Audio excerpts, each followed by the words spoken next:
أعوذ بالله السميع العليم من الشيطان الرجيم. بسم الله الرحمن الرحيم. الحمد لله الذي هدانا لهذا وما كنا لنهتدي لولا أن هدانا الله. لقد جاءت رسل ربنا بالحق والصلاة والسلام على أسلم ما في الوجود. سر الله في كل موجود نقطة دائرة الوجود. صاحب لواء الحمد والمقام المحمود أبي القاسم محمد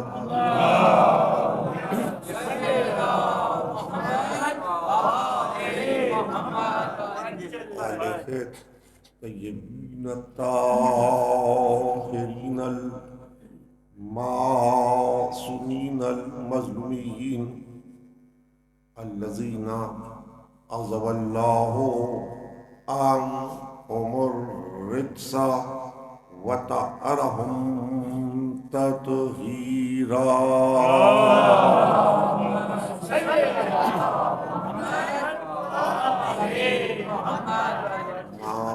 بعد وقد قال الله سبحانه وتعالى في محكم كتابه الحكيم وهو أصدق الصادقين. ولقد وصلنا لهم القول لعلهم يتذكرون. صلوات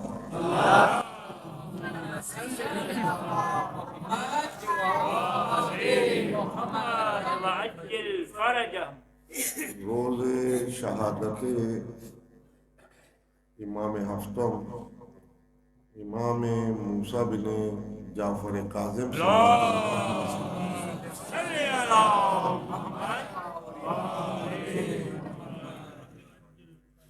کاظمین میں ہزارہ نہیں لاکھوں محب باب مراد سے داخل ہوتے ہوئے ایک ہی صدا دے رہے ہیں، یا باب الحوائج، یا باب الحوائج. یقیناً ہم دور سے امام کو آواز دینے کے لیے مجتمع ہیں، اور مجھ سے قبل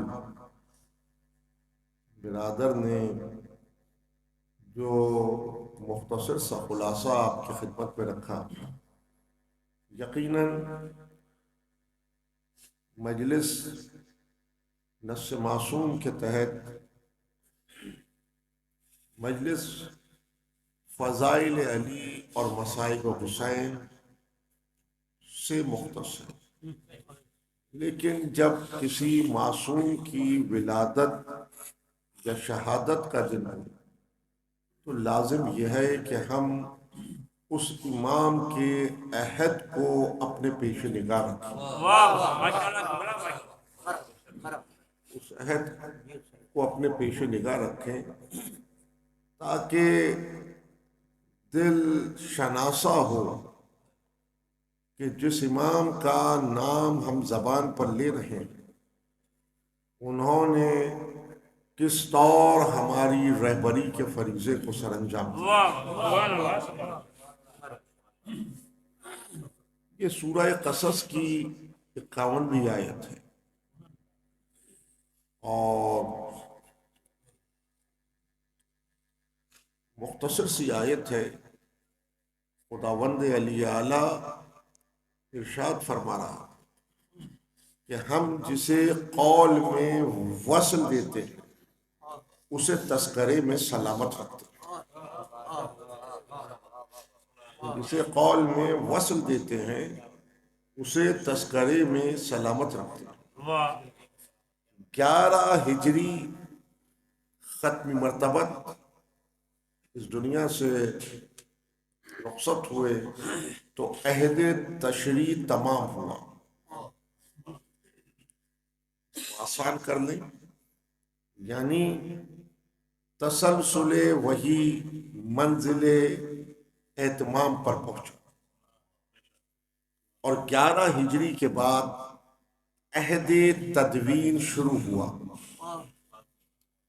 اور یہ سفر 260 ہجری تک مسلسل رہا، اور یوں 11 ہجری کے بعد کلمہ پڑھنے والا 2 دائروں میں منقسم ہوا. ایک دائرہ انقطاع قول کا دائرہ تھا اور ایک دائرہ وصل قول کا دائرہ تھا. ایک دائرہ وہ جہاں قول میں وصل نہیں، انقطاع، اور ایک دائرہ وہ کہ جہاں قول میں وصل ہے، یعنی جو اول نے کہا وہی اوسط نے کہا وہی آخر نے کہا.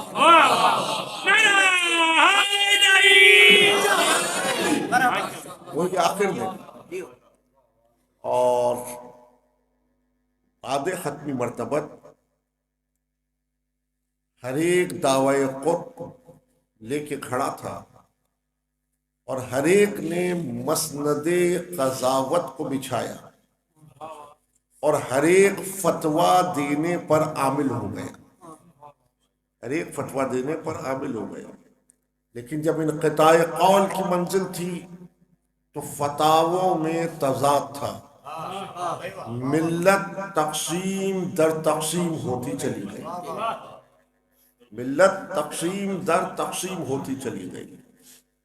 تو یوں بنو امیہ نے ایک بڑا کارنامہ یہ کر دکھایا کہ ان مسندہائے قضاوت کو سمیٹا، اور امامت کی 5ویں منزل پر فقیہ کو لا کر میدان عمل میں کھڑا کر دیا. فقیہ کو میدان عمل میں لا کر کھڑا کر دیا. یوں ملت اسلامیہ کے پہلے فقیہ امام اعظم امام ابو حنیفہ میدان عمل میں آ کر کھڑے ہو گئے. لیکن یاد رکھیں، لایا تو بادشاہ تھا، لایا تو بادشاہ تھا، لیکن یہ اپنے پاس نصوص نہیں رکھتے تھے، احادیث نہیں رکھتے تھے. اور یہی سبب ہے کہ انہوں نے عقل ناقص پر انحصار کرتے ہوئے قیاس سے کام لیا. قیاس سے کام لیا. لیکن کہیں کہیں جب الجھنیں بڑھی تو قدم اس جانب بڑھے جہاں دریائے علم رواں تھا. قدم اس جانب بڑھے جہاں دریائے علم رواں تھا. ہر جن کے 2 برس زانو ادب طے کیے، اور 70 برس کی عمر میں جب کسی نے پوچھا کہ آپ کی عمر کتنی ہے، کہا 2 برس.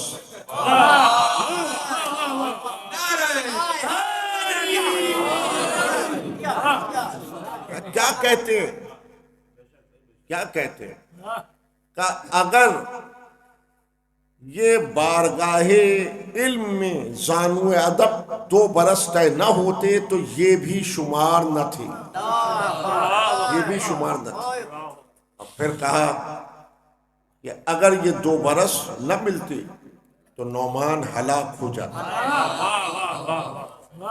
لایا بادشاہ تھا، لیکن حقیقت کو زبان پر جاری کیا کہ اگر وصل قول سے انحراف کرے تو ہلاکت ہے، وصل قول سے اگر انحراف کرے تو ہلاکت ہے۔ اب جہاں انقطاع قول کا دائرہ ہے وہاں ہلاکت ہی ہلاکت ہے، اور جہاں وصل قول کا دائرہ ہے وہاں شہادت ہی شہادت، وہاں شہادت ہی شہادت۔ تو کلمہ تو سب پڑھ رہے ہیں، نمازیں تو سب پڑھ رہے ہیں، احکام کو سب بجا لا رہے ہیں، لیکن اگر انقطاع قول کے دائرے میں کھڑے ہو کے بجا لائیں تو ہلاکت ہے، اور وصل قول کے دائرے میں کھڑے ہو کے بجا لائیں تو شہادت ہے۔ وصل قول کے دائرے میں کھڑے ہو کے بجا لائیں تو شہادت ہے۔ لایا بادشاہ تھا لیکن ترغیب کہیں اور ہوئی، تو بادشاہ نے ایک حکم جاری کیا، بادشاہ نے ایک حکم جاری کیا کہ جو ابو حنیفہ سے مسئلہ پوچھے گا اسے 2 درہم انعام ملے گا، اور جو جعفر صادق سے مسئلہ پوچھے گا وہ 2 درہم ٹیکس دے گا، وہ 2 درہم ٹیکس دے گا۔ تو لوگ بھی ہوشیار تھے، مسئلہ تو پوچھا ابو حنیفہ سے،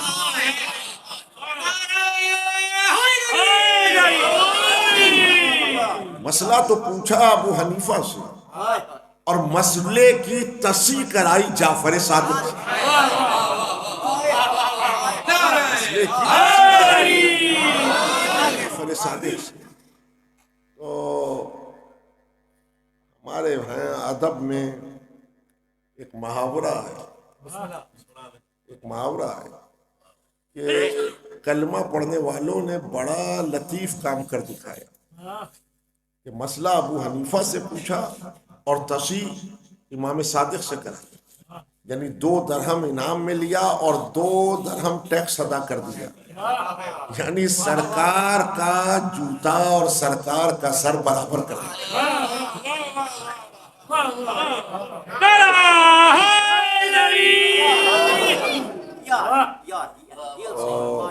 پہلا مارکا تو یہ آیا کہ فقی میدان میں لا کے کھڑا کر دیا، لیکن بادشاہ اپنے منشا کو حاصل نہ کر سکا، اپنے منشا کو حاصل نہ کر سکا۔ اور ظاہر ہے کہ سب سے زیادہ مقلدین امام اعظم امام ابو حنیفہ کے، اب جس کے تقلید آپ کریں اس کے احوال سے واقف بھی ہونا چاہیے، اس کے احوال سے واقف بھی ہونا چاہیے، یعنی تلاش کرنا چاہیے کہ امام اعظم کو کیوں قید میں رکھا، امام اعظم کو کیوں جام زہر دیا گیا۔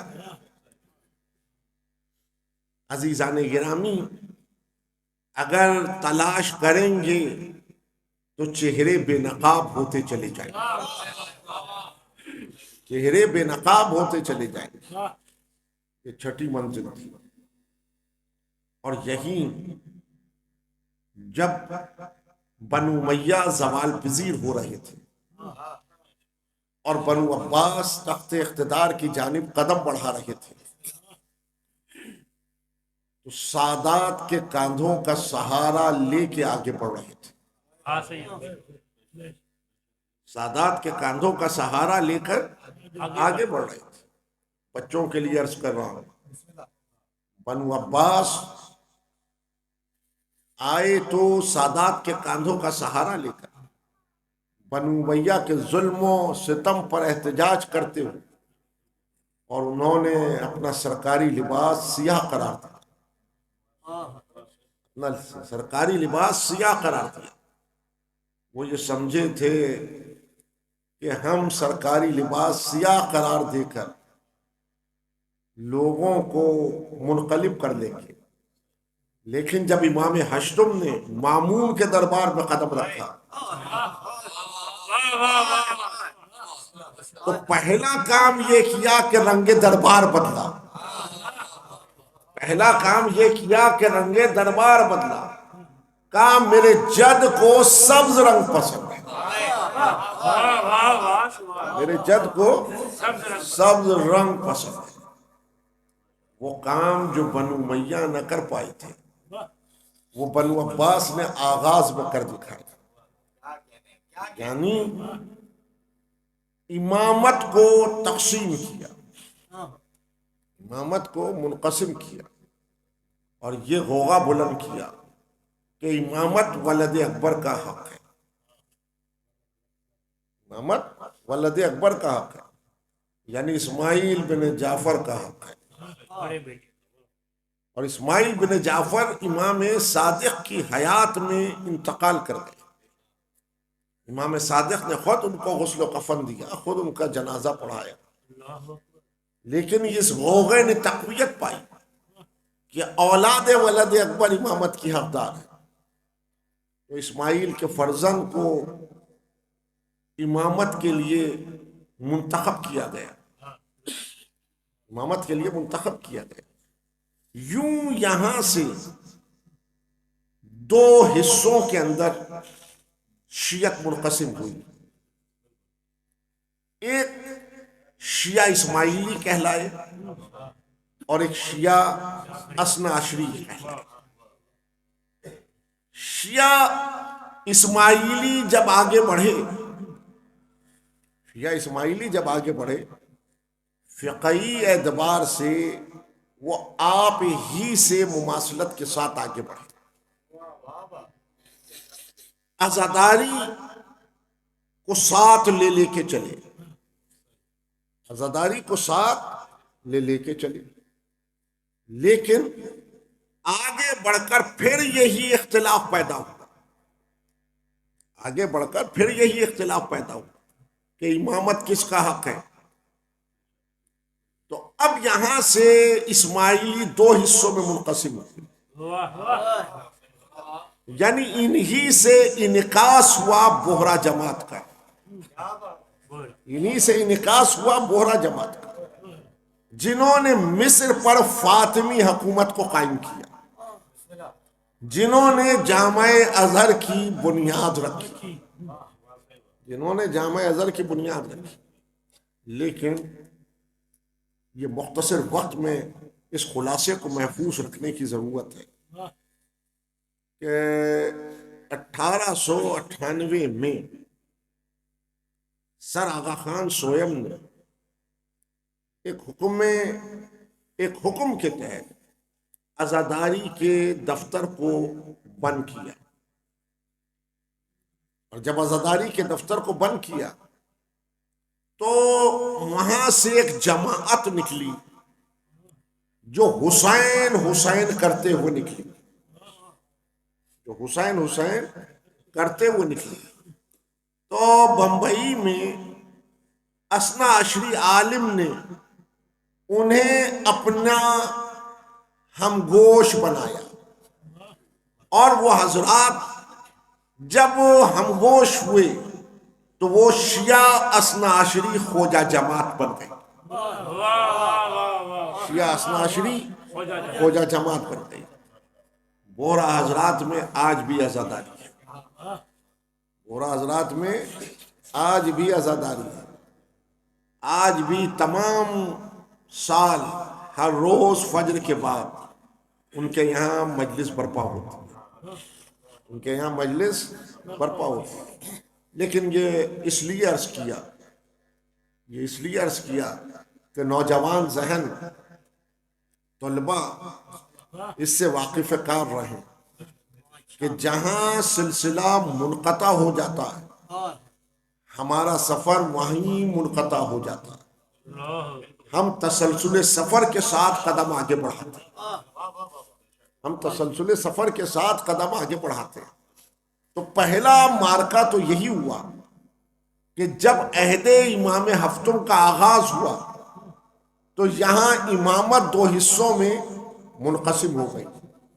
یہ پہلا امتحان، یہ پہلا امتحان۔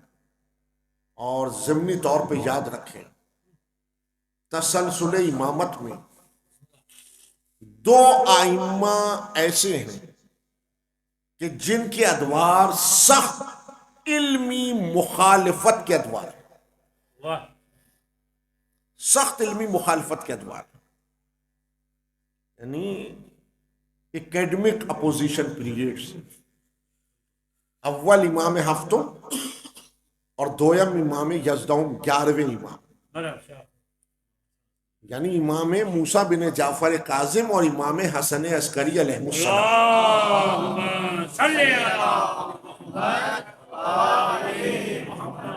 اب کیونکہ ہم اپنے آپ کو روز شہادت امام ہفتم کے اندر پاتے ہیں، لیکن ایک مختصر سی بات یہاں محفوظ رہنا چاہیے کہ دونوں ائمہ میں مماثلت ہے، مماثلت، دونوں کے ادوار سخت علمی مخالفت کے ادوار ہیں، اور دونوں کی زندگیاں زندان میں گزری، دونوں کی زندگیاں زندان میں گزری۔ امام حسن عسکری کی کل مدت امامت 6 برس ہے، اور 6 برس زندان میں گزرے، 6 برس زندان میں گزرے۔ اور احمد بن اسحاق جو راوی ہے، اگر آپ اصول کافی کو کھول لیں گے تو یہ راوی ہے امام کا، وہ کہتا ہے میں نے جستجو کی کہ اپنے سید و سردار کی زیارت کروں، لیکن پہرے سخت تھے۔ میں نے دربار بان، زندان بان سے کہا، زندان بان سے کہا کہ میں اپنے سید و سردار سے ملنا چاہتا ہوں، کا امکان نہیں ہے۔ میں نے مکالمہ کیا، ہدیہ پیش کیا، کا نصف شب میں آنا۔ احمد بن اسحاق کہتا ہے میں پہنچا اور زندان بان مختلف راہداریوں سے گزارتے ہوئے اس مقام پر پہنچا جہاں میرا امام قید تھا، جہاں میرا امام قید تھا۔ اور یہ ایسا مقام تھا کہ احمد بن اسحاق کہتا ہے کہ میں ایستادہ سیدھا کھڑا نہیں ہو سکتا تھا۔ 6 برس 11ویں امام وہ زندان میں قید رہے۔ احمد بن اسحاق کہتا میں نے پوچھا کہ یہ کیسا زندان ہے؟ تو زندان بان نے کہا یہ کوئی زندان نہیں ہے، یہ عباسی خلفاء کی عارضی قیام گاہ ہے۔ جب اوپر سے لشکر حملہ آور ہوتا ہے تو بادشاہ یہاں وقتی قیام کرتا ہے، صاف دجلہ بہہ رہا ہے، کشتی میں بیٹھ کر دجلہ کو پار کر لیتا ہے۔ احمد بن اسحاق کہتا ہے امام سجدے میں تھے، اور جب فریضہ عبادت وہ ادا کر چکی تو سر کو اٹھاتے ہوئے کہا احمد بن اسحاق بہت تلاش کی تم نے۔ احمد بن اسحاق کہتا میں نے سلام پیش کیا، لیکن امام نے اپنی صعوبت بیان نہیں کی، امام نے اپنی مصیبت بیان نہیں کی۔ امام نے کہا احمد بن اسحاق اگر کوئی امکان ہے تو وہ کتابیں جو ہمارے محبوں نے وصل قول کے ساتھ مرتب کی ہیں وہ میری حضوری میں لائی جائیں، میں انہیں دیکھنا چاہتا ہوں، میں ان پہ مہر تصدیق ثبت کرنا چاہتا ہوں۔ فضل بن شہزان کی 180 کتب، 180 کتب، 94 کتب عبداللہ ابن عمیر کی جو مسائل پہ تھی۔ احمد بن اسحاق کہتا ہے میں نے امام کی خدمت میں پیش کی، اور اس عالم میں امام نے ایک ایک مقام کو اپنی نگاہوں کے سامنے سے گزارتے ہوئے مہر تصدیق کو ثبت کیا، اور مہر تصدیق کو ثبت کر کے کہا یہ میرے آبا کا دین ہے، یہ میرا دین ہے، یہ میرے آبا کا دین ہے، یہ میرا دین ہے۔ اور غلام کہتا ہے، دیکھیے بات آئی تو محفوظ کر کے، غلام کہتا ہے کہ جب امام حسن عسکری کو زہر دیا گیا تو ربیع الاول کی پہلی تاریخ تھی،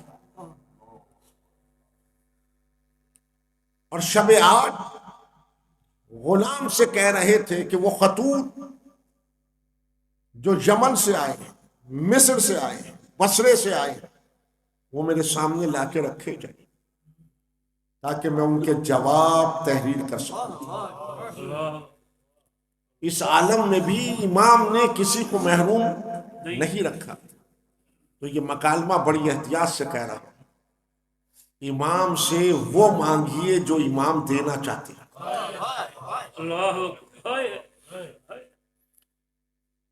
امام سے وہ طلب کیجئے جو امام دینا چاہتے ہیں، اپنی خواہشات کو بارگاہ امام میں نہ رکھیے،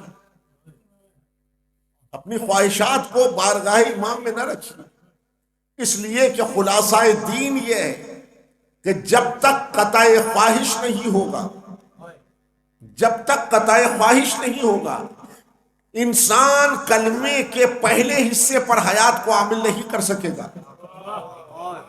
الا قطع خواہشات، اور جب کلمے کے پہلے حصے پر اپنے آپ کو عامل کر لے گا تو حیات از خود الا اللہ میں جذب ہو جائے گی، یہ نجاست شرک سے بری ہوگا اور توحید سے اس کا دامن بندھ جائے گا۔ اس عالم میں کہ زندگی قید میں گزر رہی ہے اور سہا ستہ کے تمام محدثین حکومتی قوت کے ساتھ میدان عمل میں اپنے کام کو سر انجام دے رہے ہیں، میدان عمل میں اپنے کام کو سر انجام دے رہے ہیں، لیکن وہاں جو روایت آ رہی ہے وہاں انقطاع قول ہے، وہاں جو حدیث آ رہی ہے وہ غیر مانوس راستوں سے آ رہی ہے، لیکن امام جب زندان میں مورد تصدیق ثبت کر رہا ہے تو یہاں جو حدیث آئی وہ وصل قول کے ساتھ آئی، یعنی جب کسی معصوم نے کسی حدیث کو بیان کیا تو پورے تسلسل کو بیان کیا، پورے تسلسل کو بیان کیا، اپنے جد سے قول کو ملحق کرے اور ملحق کر کے بتایا یہاں قول میں انقطاع نہیں وصل ہے، یہاں قول میں انقطاع نہیں وصل ہے۔ تو عزیزان گرامی فرق سمجھ رہے ہیں آپ کہ ملت کے پاس جو ذخیرہ حدیث ہے وہ انقطاع قول کا دائرہ ہے، اور ہمارے پاس جو حدیث ہے وہ وصل قول کا دائرہ ہے، وہ وصل قول کا دائرہ ہے۔ اتنی حکومتی سرپرستی کے باوجود ملت کے پاس اتنا ذخیرہ احادیث نہیں جتنا آپ کے پاس، جتنا آپ کے پاس۔ دیکھیے بات آ گئی تو آپ محفوظ کریں گے، یعنی بخاری نے، امام بخاری نے اپنے مقدمے میں لکھا کہ 7 لاکھ سے زیادہ احادیث جمع ہو گئی، تو میں گھبرا گیا کہ کون سی حدیث لوں اور کون سی حدیث چھوڑ دوں۔ تو مقدمے میں لکھا میں نے استخارے کر نمازیں پڑھ کر انتخاب حدیث کیا، اور پھر اس کے باوجود نتیجہ یہ ہے کہ سوامی کجگونن سے لے کر سیٹنس ورسز لکھنے والے نے جو کچھ لکھا وہ انہی کتابوں کے ذریعے سے لکھا، انہی کتابوں کے ذریعے سے لکھا۔ تو عزیزان گرامی ضرورت اس امر کی ہے کہ جب آپ اس مملکت میں توہین کے لیے قانون سازی کر رہے ہیں تو قبل اور ہو چکی تو ساتھ ساتھ یہ بھی قانون سازی کریں کہ ان کتابوں کو فلٹر کیا جائے تاکہ یہ جرم بار بار ادا نہ ہو، تاکہ بار بار یہ جرم ادا نہ ہو۔ ہماری کتاب پڑھ کے کسی نے نہیں لکھا، ذخیرہ احادیث ہمارے پاس سب سے زیادہ، 7 لاکھ میں سے 7,000 چند سو احادیث منتخب کی ہیں بخاری نے۔ آپ کی پہلی کتاب حدیث کی کون سی ہے؟ دیکھیے، قصور آپ کا نہیں، قصور ہمارا ہے۔ ہم نے منبر سے مردوں کو زندہ کیا ہے۔ اگر ہم اپنے احوال سے آپ کو واقف کرتے تو آپ کے پاس محفوظ ہوتا۔ پہلی کتاب ہمارے پاس جو حدیث کی ہے وہ اصول و فروع کافی، اصول و فروع کافی۔ اصول و فروع کافی میں 16,199 احادیث ہیں۔ پہلی کتاب میں اتنا ذخیرہ احادیث ہے جو ملت کے پاس موجود نہیں۔ 16,199 احادیث۔ دوسری کتاب من لا یعذر ہے، لا یعذر فقی 9,044 احادیث۔ تیسری کتاب ترجمے ہو چکے ہیں، تیسری کتاب تہذیب 13,950 احادیث، اور چوتھی کتاب آپ کے پاس ہے استبصار، سب سے کم احادیث ہے اس میں 5,511۔ وہاں سہستہ ہے، یہاں کتب اربع ہے، کتب اربع۔ اب دیکھیے، چلتے چلتے یہ بھی محفوظ کر لیں، استبصار کو استبصار کیوں کہتے ہیں؟ اس میں ان احادیث کو مجتمع کیا گیا جو بظاہر یہ لگتا ہے ایک دوسرے سے متضاد ہے، اور سب سے زیادہ کام آپ کے علماء نے اسی پہ کیا، سب سے زیادہ مجاہدہ علماء نے اسی پہ کیا، استبصار۔ جب ان احادیث کے اوپر مباحث کو قائم کیا گیا تو نتیجہ ایک ہی نکل کر آتا ہے۔ مسئلہ کیا ہے؟ سائل نے سوال کیا، امام نے جواب دیا، وہی سوال دوسرے سائل نے کیا، امام نے ایک اور دوسرا جواب اس کو دیا، وہی سوال ایک تیسرے سائل نے کیا، امام نے اور ایک جداگانہ جواب اس کو دیا۔ اب بظاہر یہ لگ رہا تھا کہ یہ ایک دوسرے کے متضاد ہیں، لیکن مسئلہ کیا تھا؟ مسئلہ یہ تھا امام ظاہر پہ نگاہ نہیں رکھتا، امام باطن پہ نگاہ رکھتا۔ تو جیسی جس کی کیفیت نفس تھی ویسا اس کو جواب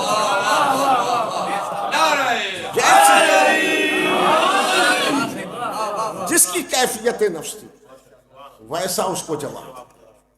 اور یہ ندرت آپ کے پاس ہے، اسے محفوظ رکھنے کی ضرورت ہے۔ دیکھیے، فروع کافی علماء اجتہاد کر رہے ہیں۔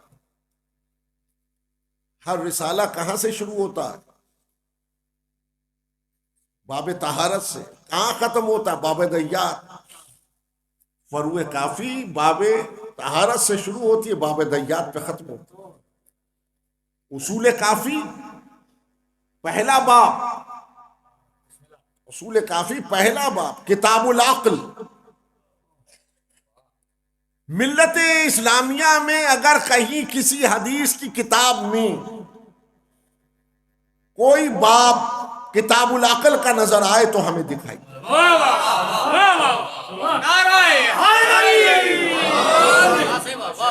ابھی میں اس کے اوپر بحث کو قائم کر رہا ہوں۔ بسم اللہ۔ کتاب العقل کہیں نہیں۔ تو حضور جب ظرف ہی نہیں تو مظروف کس پہ قیام کرے؟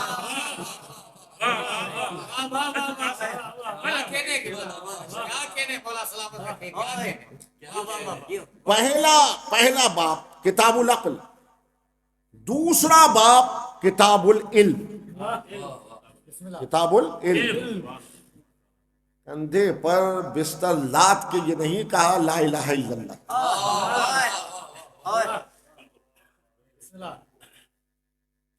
پہلا باب کتاب العقل، دوسرا باب کتاب العلم، تیسرا باب ہے کتاب التوحید. تیسرا باب ہے کتاب التوحید. یعنی ہم نے کلمے کی گردان نہیں لگائی، ہم نے دامن عقل کو تھاما اور اشیاء کو علم میں بدلا، توحید پر دلیل کو قائم کیا.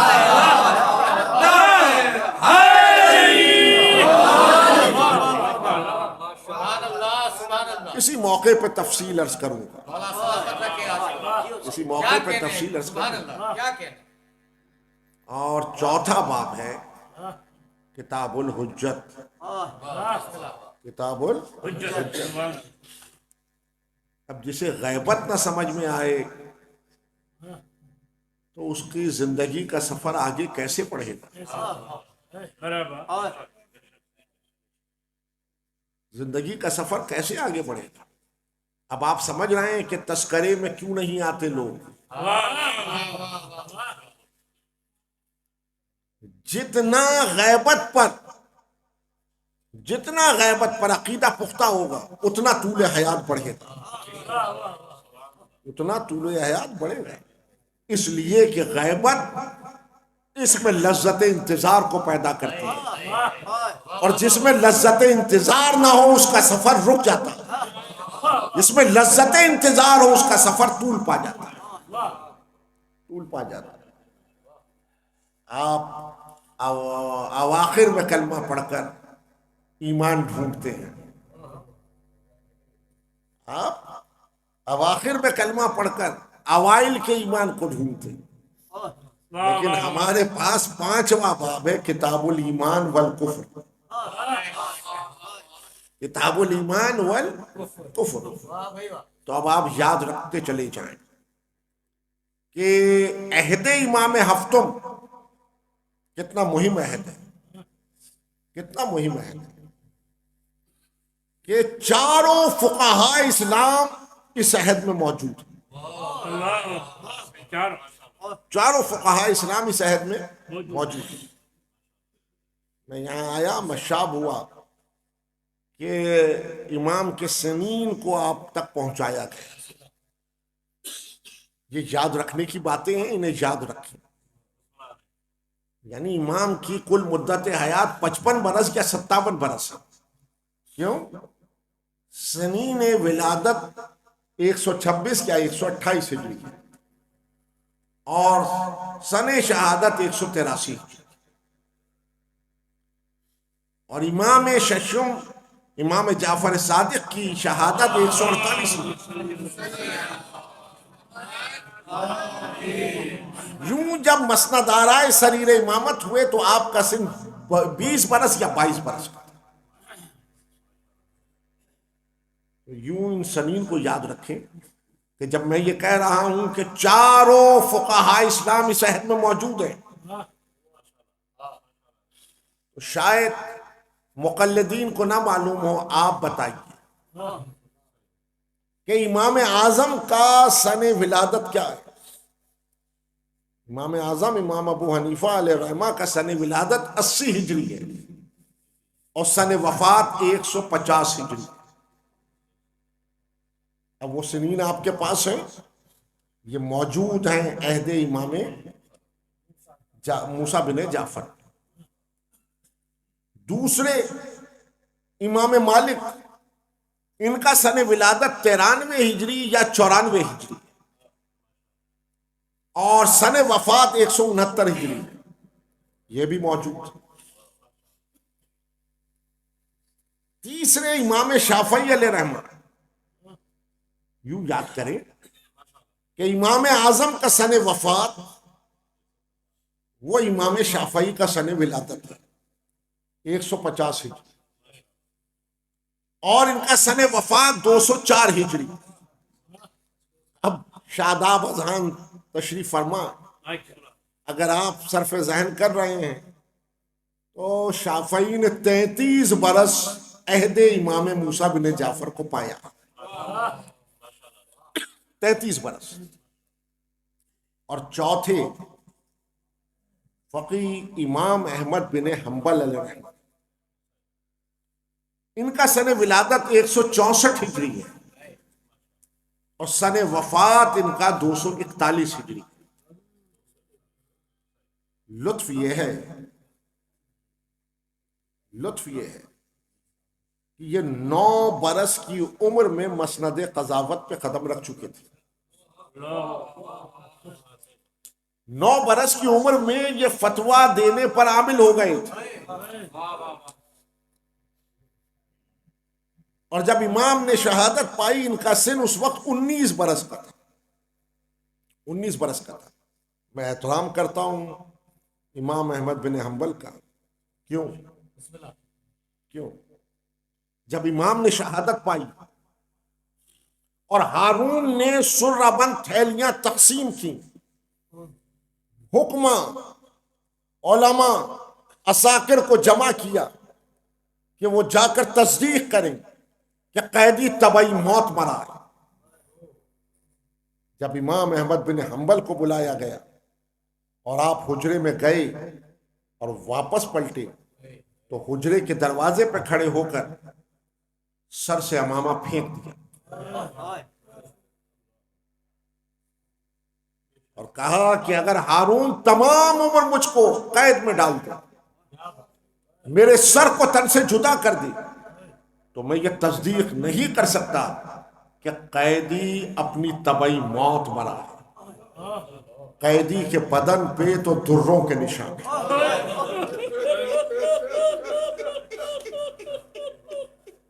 یہ امام کی شہادت پر احمد بن حنبل کی گواہی ہے۔ احمد بن حنبل کی گواہی ہے۔ چاروں فقہا اقتدار کی قوت کے ساتھ میدان میں کھڑے ہیں اور چاروں مخالفت معصوم میں اقتدار کے منشا کے مطابق فتویٰ دے رہے ہیں۔ امام کی زندگی زندان میں گزر رہی ہے، کمزور نہیں، شجاع ہیں، شجاع ہیں۔ ادھر فقہا فتویٰ دے رہے ہیں اور امام زندان سے امر کو جاری کر رہا ہے۔ انسان یاد رکھیں گے آپ، معصوم مفتی نہیں ہے، معصوم فتویٰ نہیں دیتا، معصوم اولی الامر ہے، وہ امر کو جاری کرتا ہے، وہ امر کو جاری کرتا ہے۔ اقتدار کی قوت کے ساتھ چاروں فقہا کھڑے ہیں، لیکن کسی میں یہ جرت نہیں کہ فتویٰ لکھتے ہوئے کہے ان جدی، اور معصوم جب امر کو جاری کر رہا ہے تو پکار کر کہتا ہے ان جدی یا نبی۔ جد نہیں، قدر گرامی نہیں ہے۔ آپ سمجھ رہے ہیں؟ پہلا مرحلہ فقہا روبکا زندان میں زندگی گزر رہی ہے، اور شجاعت کا عالم یہ ہے کہ فقہا کے فتووں کی رد کر رہے ہیں، فقہا کے فتووں کی رد کر رہے ہیں۔ کسی میں جرت نہیں کہ جرا کر سکے، کسی میں جرت نہیں کہ جرا کر سکے۔ تو یوں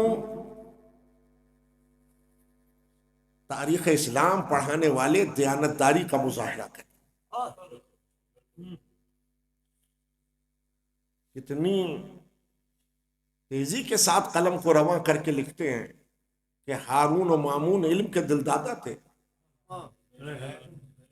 ایک نشست میں سینکڑوں علماء دربار میں بیٹھے ہوئے علمی مباحث کے اوپر مکالمہ کرتے تھے،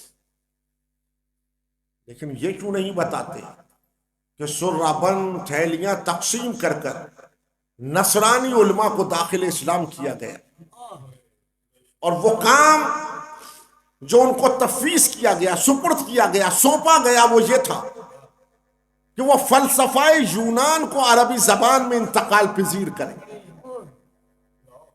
فلسفہ یونان کو عربی زبان میں انتقال پذیر کرے.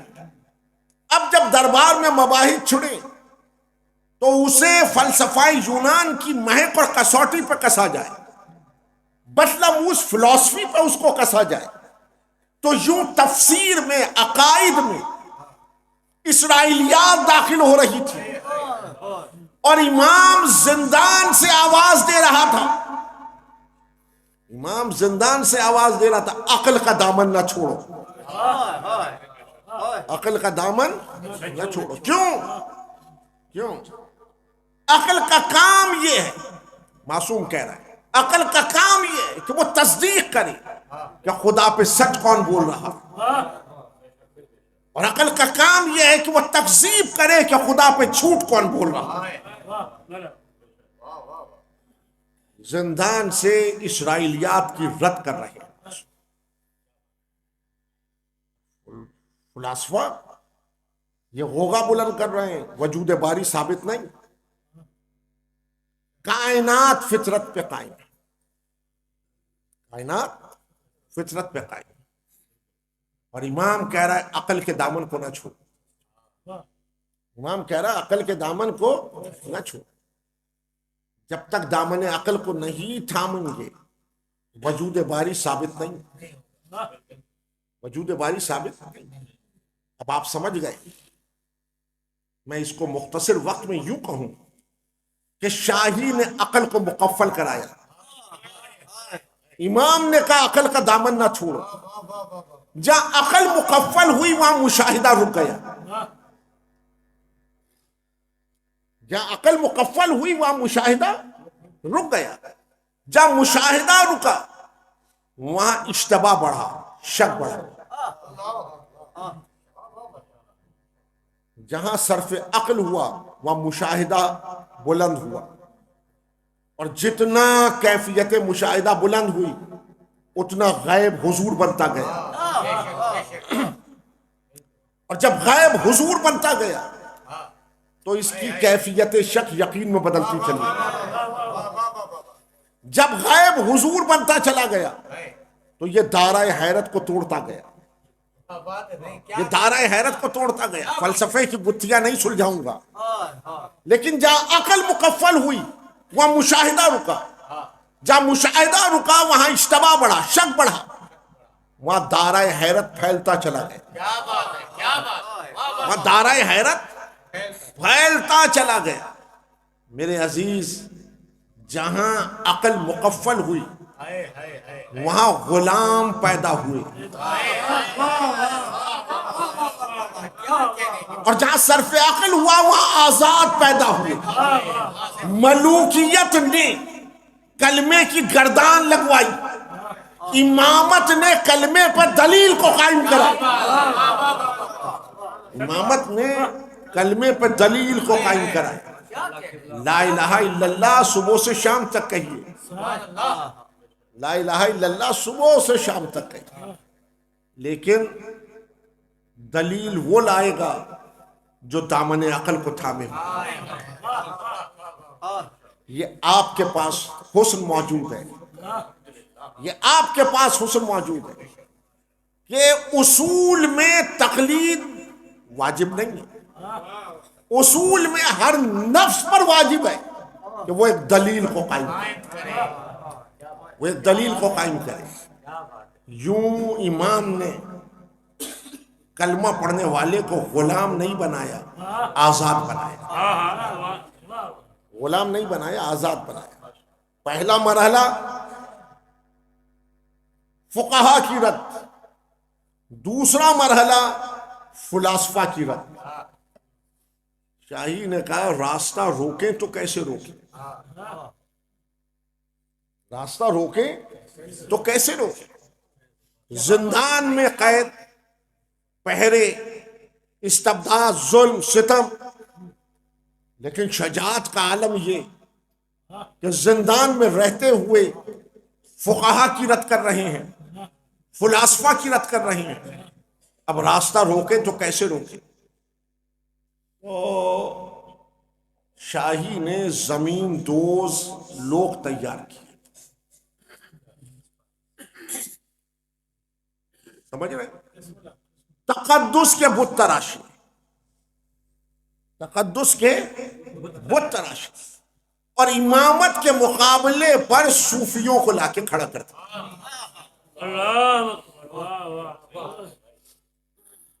امامت کے مقابلے پر صوفیوں کو لا کے کھڑا کر دیا. اب میں اپنے بچوں سے، طلباء سے، نوجوانوں سے مخاطب، خفاش کی طرح آنکھ بند کر کے قدم نہ اٹھائیں، آنکھ کھلی رکھ کے قدم اٹھائیں. صوفیزم شاہی امامت کے مقابلے پر لے کر آئے، شاہی امامت کے مقابلے پر لے کر آئے. اور پھر عرض کر رہا ہوں کہ تفصیل میں جانے کا تو وقت نہیں ہے، لیکن اگر یہ نکات آپ کے پاس محفوظ ہو گئے تو کہیں نہ کہیں آپ تقاضا کریں گے تو تفصیل بھی گزر جائے گی. کام کچھ آپ کو بھی کرنا، کام کچھ آپ کو بھی کرنا. اگر آپ کام نہیں کریں گے تو منبر پہ آنے والا بھی کام نہیں کرے گا، منبر پہ آنے والا بھی کام نہیں کرے گا. ابھی تو موضوعات چھڑے ہی نہیں منبر سے، ابھی تو موضوعات چھڑے ہی نہیں منبر سے. اگر آپ اپنے آپ کو مطالعے کا عادی بنا لیں گے تو منبر پہ آنے والا 2 گنا قوت مطالعہ کے ساتھ آئے. اور اگر آپ نے سہل پسندی کا انتخاب کر لیا تو منبر پہ آنے والا بھی سہل پسند ہو جائے گا، سہل پسند ہو جائے گا. 4 بڑے صوفی عہد امام موسیٰ بن جعفر میں موجود ہیں. 4 بڑے صوفی، صوفیزم کے پہاڑ جیسے نام ہیں. پہلا سفیان سوری، سفیان سوری. دوسرا عبداللہ ابن مبارک. تیسرا شکیب ابن ابراہیم بلخی. اور چوتھا صوفی امام حشتم سے بھی جا کر مسلسل ہوتا ہے، اور وہ ہے معروف قرقی. معروف قرقی. یہ 4 صوفی موجود ہیں امامت کے مقابلے پر.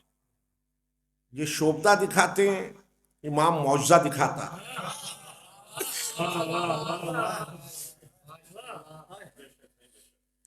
شوبدہ حیرت میں گرفتار کرتا ہے، معجزہ دارائے حیرت کو توڑتا ہے، معجزہ دارائے حیرت کو توڑتا ہے. اور یاد رکھیں اب بہت تیزی کے ساتھ گزرتے ہیں، وقت کچھ زیادہ ہو گیا، لیکن آپ ان مقامات کو محفوظ کر رہے ہیں. بالیقین صوفیزم کی بنیادی اصول 3 ہیں. صوفیزم کے بنیادی اصول 3 ہیں، ذمہ داری سے کہہ رہا ہوں. اب آپ تحقیق کریں جا کر. اب تو اس پروونس کے اندر صوفیزم کے اوپر ایک یونیورسٹی بھی قائم ہو چکی، سائنسز اینڈ صوفی یونیورسٹی بھٹ شاہ میں قائم ہوئی. پروین منشی صاحبہ اس کی پہلی وائس چانسلر، جو سندھ یونیورسٹی میں مجھے جو بتایا ایچ او تھیں شعبہ تعلیم کی، تو انہوں نے کہا کہ سینڈیکیٹ میں آ جائیں. میں نے کہا بہت مشکل مرحلہ ہے، بہت مشکل مرحلہ ہے. پھر بتانا پڑے گا کہ درست کون ہے اور غلط کون ہے، بتانا پڑے گا کہ درست کون ہے اور غلط کون ہے. لیکن گفتگو رہی، خلاصتاً عرض کر رہا ہوں کہ صوفیزم کے 3 بنیادی اصول ہیں. اب آپ نوجوانوں کو دعوت دے رہا ہوں، جا کے تحقیق کریں، مطالعہ کریں. پہلا اصول بادشاہ کی مخالفت نہیں کرنا. اب ورق الٹ لیجئے. کسی صوفی نے کسی عہد میں کسی بادشاہ، کسی حکمران کی مخالفت نہیں. صوفی غلام بناتا ہے، آزاد نہیں بناتا. غلام بیعت کرتے ہیں، آزاد منزل قیام میں آتے ہیں، آزاد منزل قیام میں آتے ہیں۔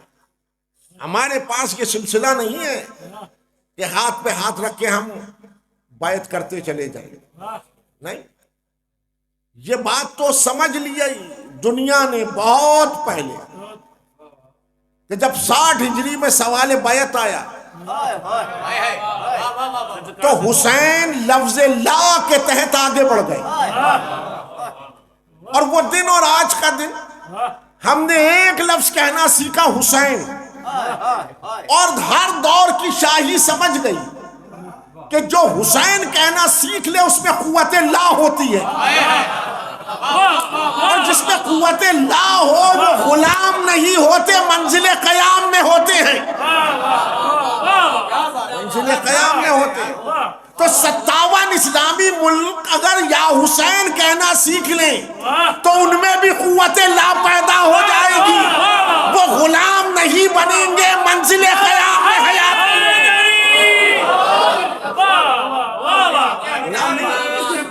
منزل قیام میں ہے۔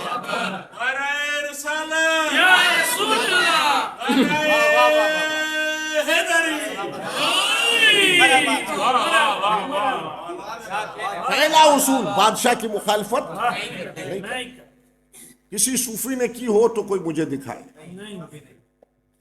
دوسرا اصول معصوم سے قریب نہیں ہونا، کیوں؟ بٹھایا ہوا ان کا ہے، اگر ان سے قریب ہوا تو عطاب میں آئے گا، ان سے قریب ہوا تو عطاب میں آئے گا، لیکن ہوشیار تھے، آنے والے ہوشیار تھے۔ انہوں نے جب شجرے لکھنا شروع کیے تو بادشاہوں سے نہیں ملائے، معصوموں سے ملائے، معصوموں سے ملائے۔ وہ بھی سمجھ رہے تھے کہ جب بادشاہ نہیں بچے گا تو ہم کہاں بچیں گے،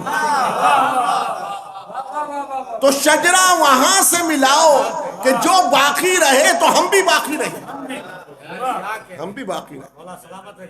اب تصوف کے جتنے دائرے ہیں، جتنے حلقے ہیں، دیکھیے بات سمیٹنا چاہ رہا، جتنے دائرے ہیں، جتنے حلقے ہیں، جب وہ خرقہ خلافت کو اڑتا ہے تو وہ علی کو بلا فصل خلیفہ کہتا ہے، اور جب وہ خرقہ خلافت کو اتار کے رکھتا ہے تو سر جھکا کے کہتا ہے ان کو بھی مانو، ان کو بھی مانو، ان کو۔ اسی کو اصطلاح میں منافقت کہتے ہیں۔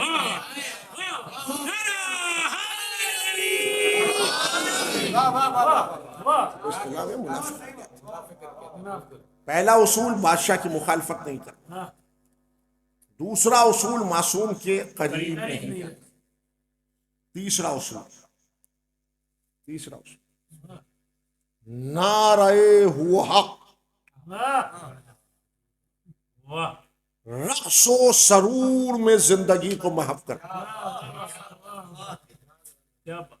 حال سے بے حال کر، جب اسے اپنی ہی خبر نہیں تو کسی اور کی خبر کیا رکھ۔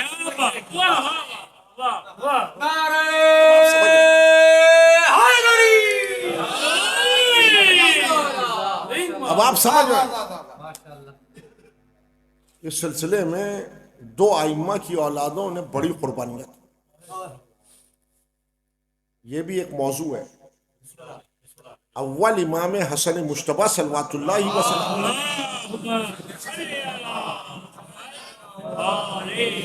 اور دویم امام موسیٰ بن جعفر کاظم صلوات اللہ وسلم۔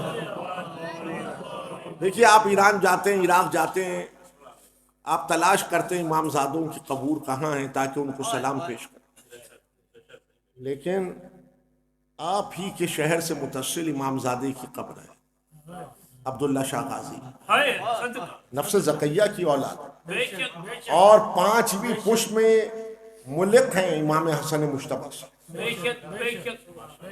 بڑی قربانیاں ہیں اولاد امام حسن مجتبیٰ۔ منزل قیام میں زندگی گزری یا زندان میں زندگی گزری؟ زندان میں ہے، زندان میں ہے نفس زکیہ.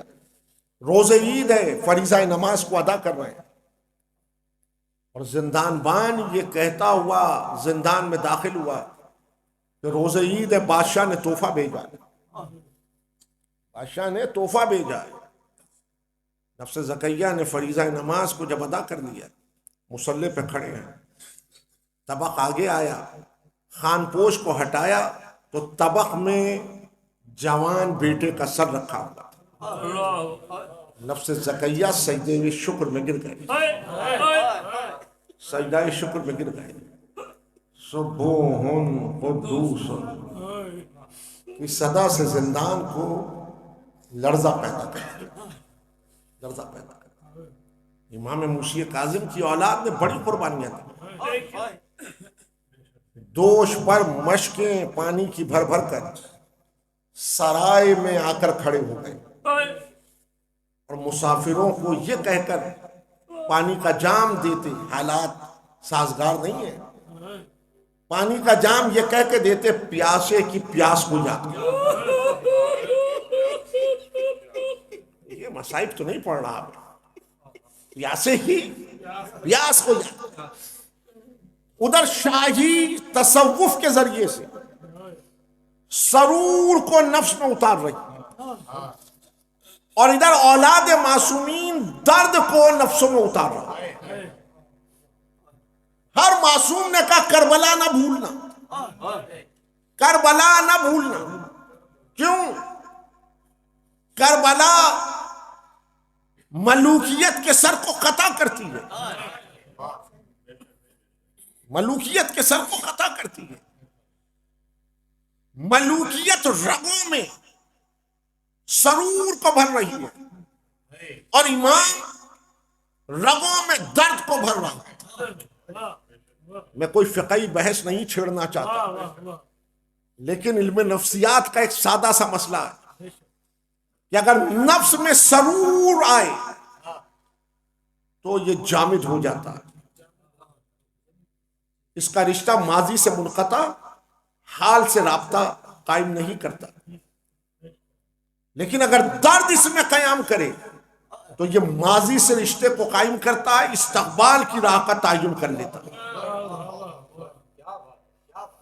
سرور نفس کو جامد کرتا ہے، وہ فقہی مسئلہ ہے.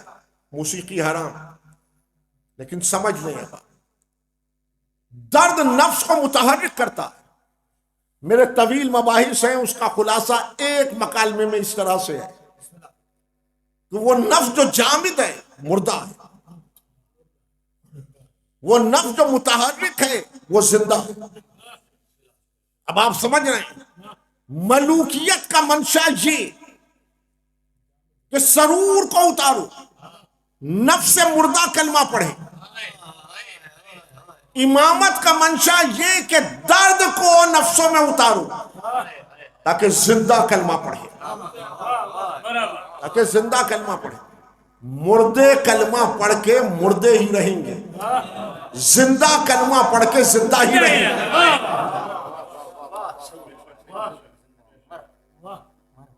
میرے عزیز، شاہی غلام بناتی ہے، امامت آزاد بناتی ہے، امامت آزاد بناتی ہے. اور جب تک شاہی کے دائرے میں کھڑا تھا،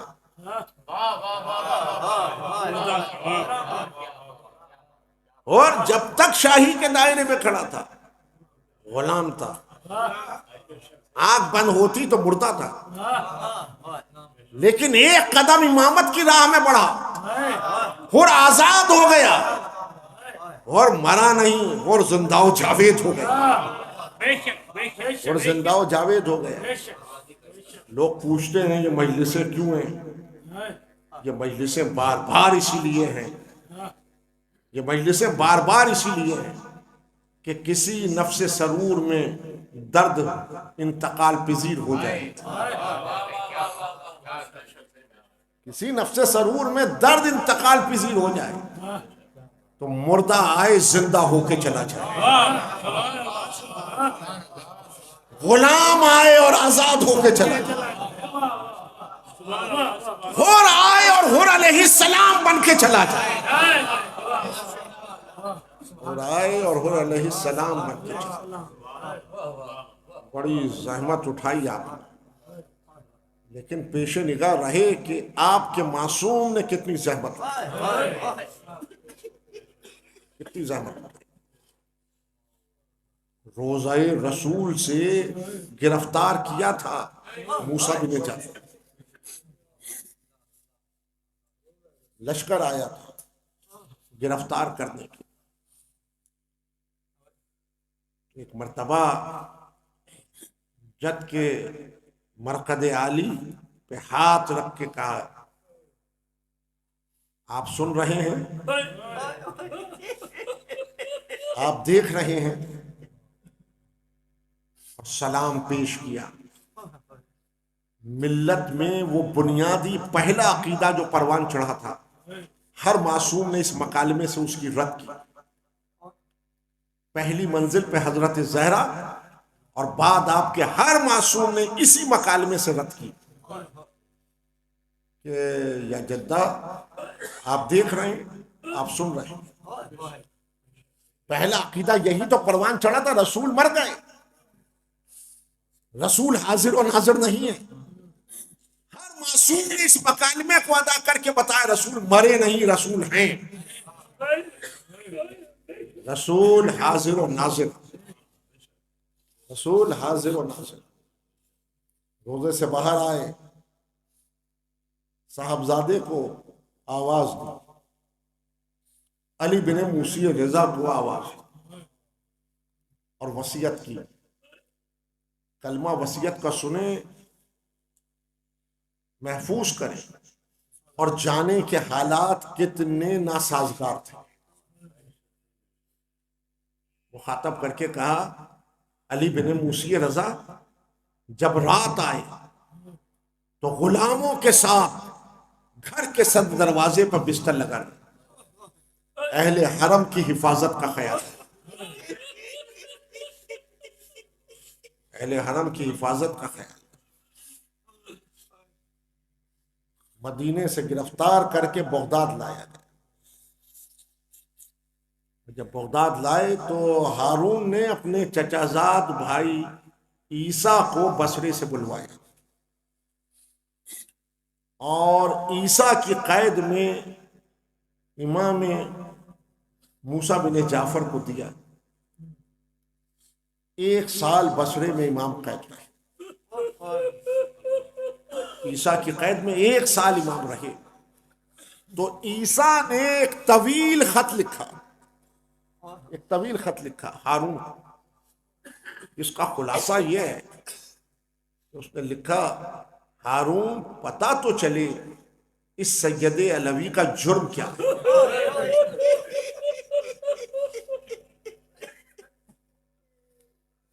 پتہ تو چلے اس سید علوی کا جرم کیا ہے۔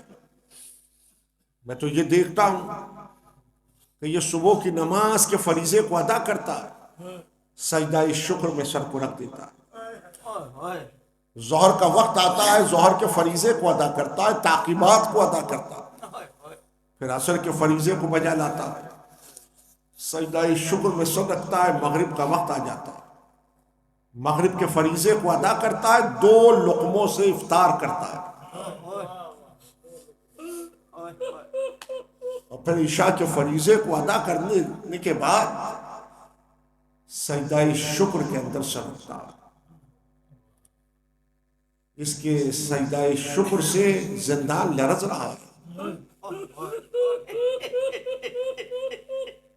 قلوب منقلب ہو رہے ہیں۔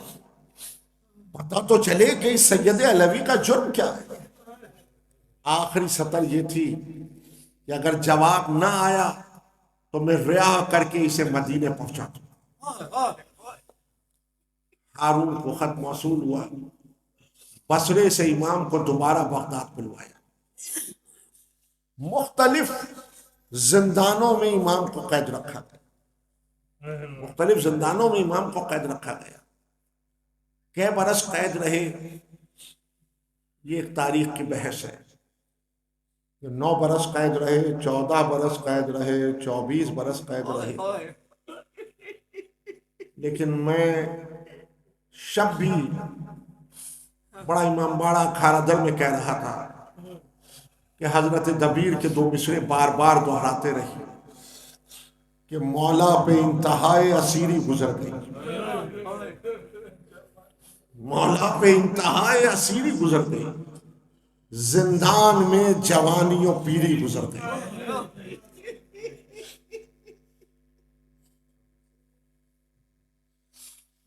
ستم کی ایک حد ہے. آخری زندان جو امام کا مقدر ٹھہرا وہ سندی ابن شہاب کا زندان تھا. یہ اتنا شقی تھا کہ جس زندان میں اس نے امام کو رکھا اس میں امام سیدھے کھڑے نہیں ہو سکتے، پاؤں پھیلا کے لیٹ نہیں سکتے تھے. اس کی دیواروں سے امام سہارا نہیں لے سکتے تھے. کیوں؟ دیوار میں میخیں لگائی گئی تھیں، کیلیں لگائی گئی تھیں.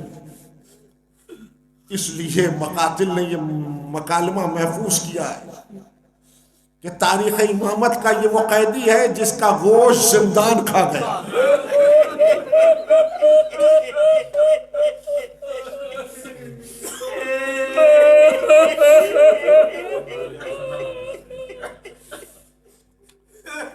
یہ تاریخ ہے.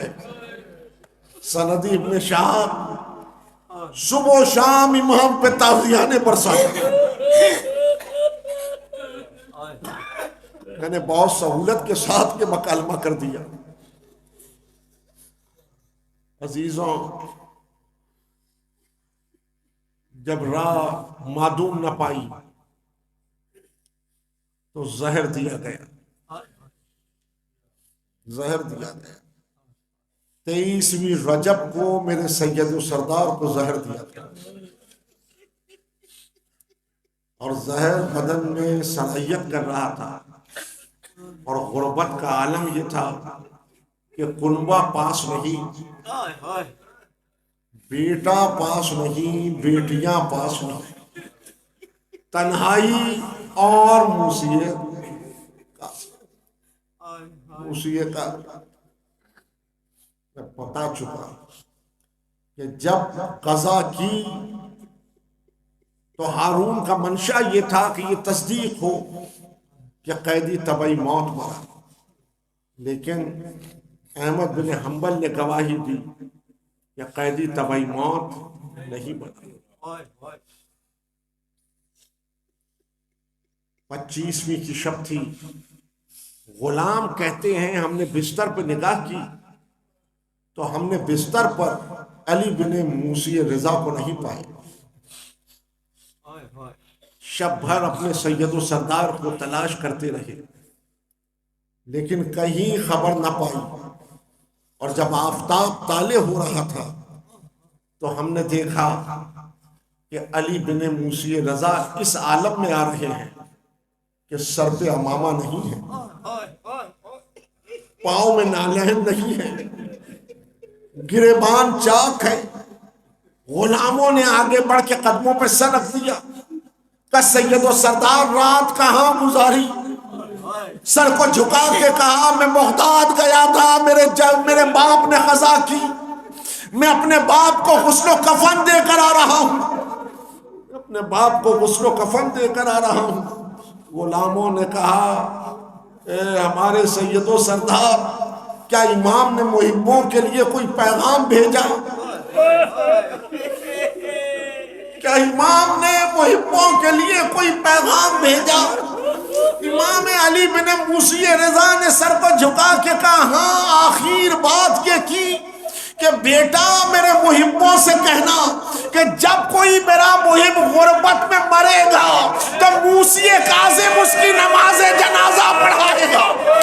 موسی کاظم اس کی نماز جنازہ پڑھائے گا. غربت کا عالم یہ ہے کہ کوئی لاش اٹھانے والا نہیں. 4 حمال بلائے گئے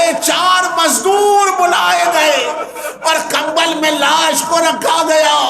مزدور لاش اٹھا کے چلے تو یہ کہتے ہوئے چلے یہ اس کی لاش ہے جو دعوی امامت کرتا تھا, یہ اس کی لاش ہے جو اپنے آپ کو سید علوی کہتا تھا, یہ رافضیوں کے امام کی لاش ہے.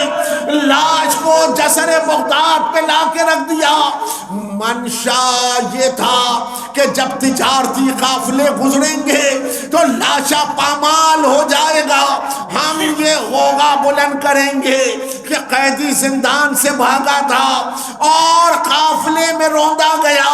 لیکن جب نصف شب قافلے پہنچے تو حیوان قدم آگے نہیں بڑھا رہے تھے. قافلے والوں نے کہا چل کے تو دیکھیں کیا بات ہے, اور جب قافلے والے جسر بغداد پر آئے تو عجب منظر تھا. ایک لاش جو زنجیروں میں جکڑی ہوئی تھی, جس کے ہاتھوں میں ہتھکڑیاں تھی, پاؤں میں بیڑیاں تھی, نالا و شیون کی صدائیں بلند تھی, آفتاب طالع ہو رہا تھا, اور ایسے میں قریب محل سرا میں بام پر سلیمان چہل قدمی کر رہا تھا. اس نے غلاموں کو بلا کے پوچھا یہ کیسا اجتماع ہے جسر بغداد پر. غلاموں نے خبر دی. سلیمان بام سے کودا اور یہ کہتا ہوا کودا غریب بغداد کو میں کفن دوں گا, غریب بغداد کو میں غسل دوں گا, غریب بغداد کا لاشا میں اپنے کاندھے پر اٹھاؤں گا.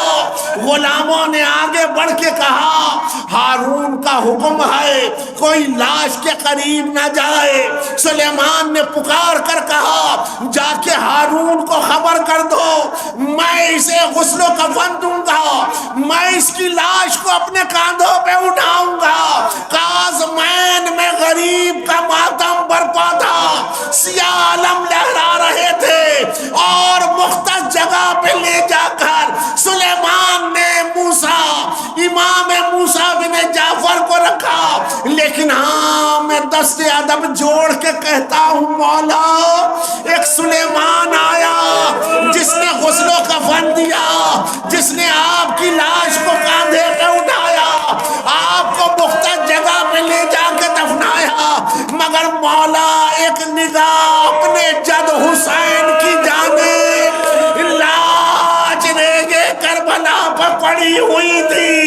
گھوڑے دوڑ رہے تھے اور بہن تڑپ تڑپ کے کہہ رہی تھی ارے کوئی غریب کی مدد کو آئے, ارے کوئی مظلوم کی مدد کو آئے, ارے کوئی سید کو آگے.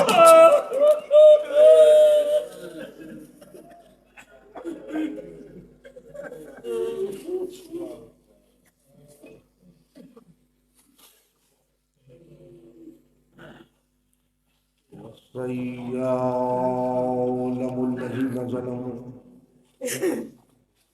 أيا منقلبا ينقلبون.